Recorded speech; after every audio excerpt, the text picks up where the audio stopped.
Assalamualaikum warahmatullahi wabarakatuh. Langsung saja, ngapunten Gus. Di sini ada beberapa pertanyaan yang agak masih grundel di hati gitu. Soalnya belum dapat jawaban. Yang pertama mengenai dari tadi penjelasan dari Gusti Allah menciptakan hamba di dunia ini, ada yang taat dan ada yang suka bermaksiat gitu. Mengenai takdir Allah Subhanahu wa Ta'ala, Allah menciptakan hamba-hambanya dengan variasi yang berbeda. Kemudian manusia diciptakan dengan dibekali dengan akal untuk membedakan dari setan dan juga malaikat. Kemudian pertanyaan saya, dulu mana Gus antara takdir yang ditentukan oleh Allah atau pilihan akal kita gitu intinya. Soalnya kan bukan, kalau orang bermaksiat kemudian dulu mana Allah menentukan dia bermaksiat atau akalnya yang memilih untuk bermaksiat. Itu pertanyaan yang pertama. Untuk pertanyaan yang kedua, ngapunten. Untuk pertanyaan yang kedua, intinya kan tadi istihad daripada ulama itu menentukan hukum yang berbeda-beda. Terus kemudian kita sebagai yang hanya tabik saja mengikut, itu bolehkah? Kan dari kata guru saya, kalau hukum fikih itu yang ringan-ringan disebarkan nggak apa-apa. Tapi yang berat-berat dipakai sendiri gitu. Tapi biasanya kan kita kebalikan, yang ringan-ringan soalnya kita tahu ilmunya, kita yang pakai. Terus kalau ada orang yang tanya, biasanya kita yang kasih jawaban yang berat-berat daripada hukum fikih. Jadi yang saya tanyakan, kalau berpindah hukum dari awalnya ikut imam ini terus kemudian ikut imam ini, itu bagaimana batasan-batasannya gitu. Syukran. Baik, terima kasih. Ini pertanyaan yang ringkas disampaikan cukup panjang. Ini langsung dipun jawab nopon. Oke, monggo Yai. Ini tadi hoax itu, saya waktunya tinggal 10 menit, enak saja. Tidak, saya nanti langsung itu, mungkin langsung ke Jogja, kan jadwalnya itu saya memang ke Jogja. Baru ini saya ke Jogja naik pesawat gara-gara hormat ke Mas Bukin. Sepanjang hidup saya nggak pernah ke Jogja naik pesawat, baru ini nanti rencananya naik. Karena tak hitung kalau pakai kereta atau bis nggak menangi ngaji di Jogja. Saya jadwalnya ngaji di Jogja nanti jam 4:30. Begini, itu pertanyaannya betul tadi, itu ngawur betul itu. Karena begini ya, masalah qadha qadar itu kan sudah dibicarakan semua ulama di kitab-kitab. Satu, kita ngikuti ahlul hakikah, idza dzukiral qadar fa'amsiku. Kalau qadha qadar sudah dibicarakan fa'amsiku, kamu harus diam di situ. Karena pertanyaannya gini, kalau kamu orang soleh, dan semoga Anda pelatihan jadi orang soleh, itu melihat Allah sudah menentukan semua, itu keren. Saya bangga punya Tuhan yang sudah tahu nasib saya kayak apa nanti. Saya betapa malunya punya Tuhan yang tak takoi, Gusti sebenarnya nasibnya bahagia, mbah raro tapi kira sik. Itu kan ngeri betul. Sehingga kalau kamu soleh itu pokoknya bangga kalau Allah sudah tahu apa yang akan terjadi. Nah, soal kepanikan kita kan kadang, kok nang wis ngerti aku celoko, terus gunanya apa aku sholat? Itu kesalahan kita. Kita kecewa kalau sekarang soleh, kemudian akhirnya tidak soleh dan akhirnya kita masuk neraka. Kekecewaan ini namanya khadun nafsi. Kita hanya mikir diri sendiri.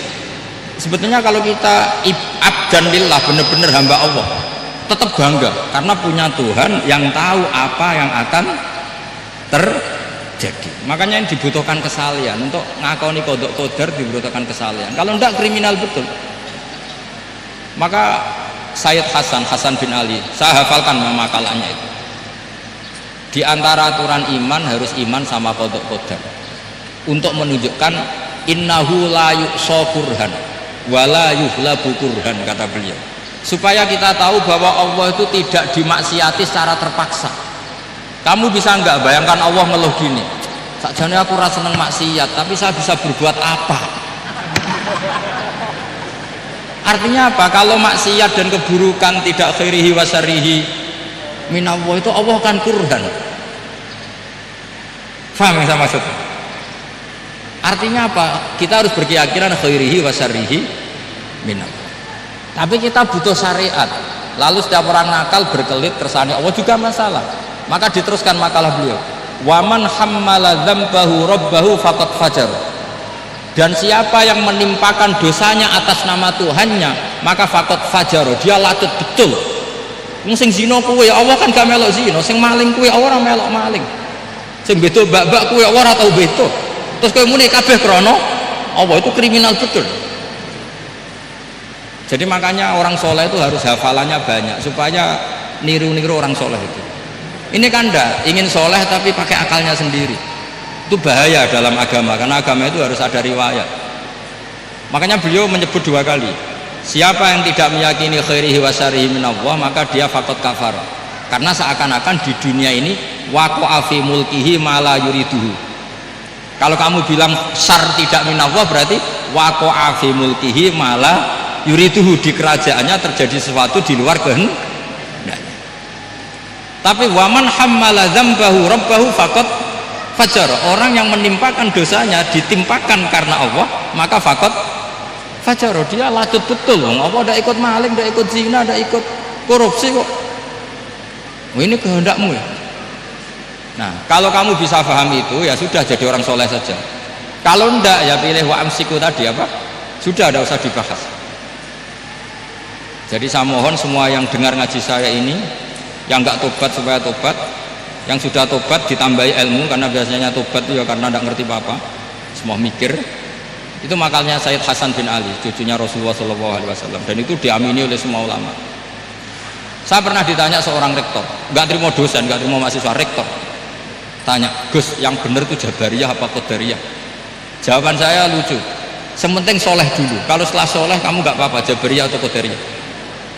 Karena setelah kita soleh, perasaan kita gini, qaddaronillah ala sholat, saya bisa berbuat apa di depan kehendak Allah. Sehingga perasaannya orang soleh ketika mengatakan al-abdu majbur adalah mengatakan la haula wala quwata, asal soleh loh ya, asal soleh. Tapi kalau orang itu tidak soleh, dijawab apa saja ya berengkel loh. Umpamanya nanti ini ratau tenang sama Allah. Qadariyah juga sama, ini penting. Misalnya ada orang soleh Qadariyah, mesti cara berpikir, oh pangeran adil ya, sing sholat diganjar swarga, sing zina diganjar neraka, sing ora nyolong diganjar swarga, sing nyolong diganjar neraka, kan adil. Mosok sing nyolong dilebokno swarga, sing sholat dilebokno neraka, kan jadi lucu. Artinya ketika dia Qadariyah juga ingin membaca hikmahnya Allah bikin aturan. Asal soleh, salah lagi asal. Jadi orang itu setelah soleh itu bisa improvisasi sendiri. Makanya ini pentingnya ayat innalladzina amanu wa amilus sholihat yahdihim rabbuhum biimanihim. Orang setelah iman nanti akan ditunjukkan oleh imannya untuk mengelola was-wasnya setan. Misalnya saya itu termasuk kiai yang terkenal kalau diundang susah. Karena saya fanatik fikih, saya punya ibu, saya punya pondok, itu artinya punya kewajiban. Yang bisa mengalahkan kewajiban adalah kewajiban sing akbar, yang lebih besar. Dan ini mau diundang mahasiswa ini kan jelas tidak akbar. Nanti maksudnya tarkul wajib di ajli sunnah, wah kriminal saya.